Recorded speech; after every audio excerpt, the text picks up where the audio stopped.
So I'm being asked to analyze XRP, which must mean it's a member of the XRP army.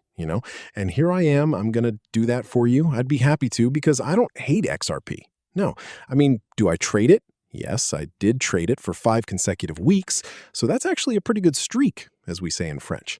In fact, it's really true that there's nothing easier than trading potential price reversals on the weekly chart. One, two, three, four. It was just insane, especially when the SEC obviously removed its right to say it was suing the lawsuit itself, you see. So I do trade XRP. And today I'm going to analyze it. And you can actually see that there's something resembling a head and shoulders pattern here. You can definitely see that. A shoulder. I don't personally trade chart patterns, but obviously there are people out there who do trade them. What happens is it's going to create a movement in the market, and then I've just noticed it right now. I hadn't anticipated this at all. I did have some training on chart patterns, and that would bring us to this level, around the 1.20 mark. Do I think it will reach that? No, not at the moment.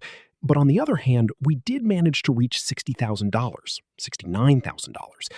But the chart pattern, what it actually means is that you take the neckline, you measure the neckline. I've done it here. You can see it. I can show it to you if you'd like. And then, in fact, personally, I actually prefer to ditch those.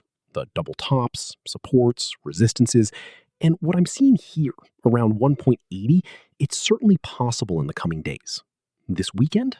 No, because obviously this weekend, all the altcoins, the weekend altcoins, everything that's an altcoin.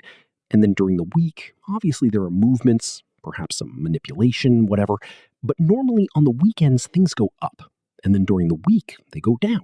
And on the weekend, we could see something around 1.90. Maybe next week.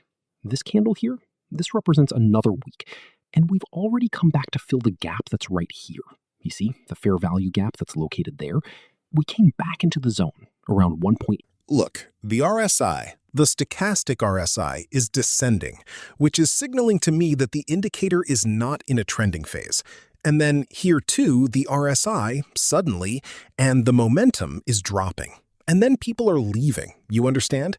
You see, the party was here, and as time goes on, fewer people, a lot of people are selling XRP. And yet, there's still some incredibly good news.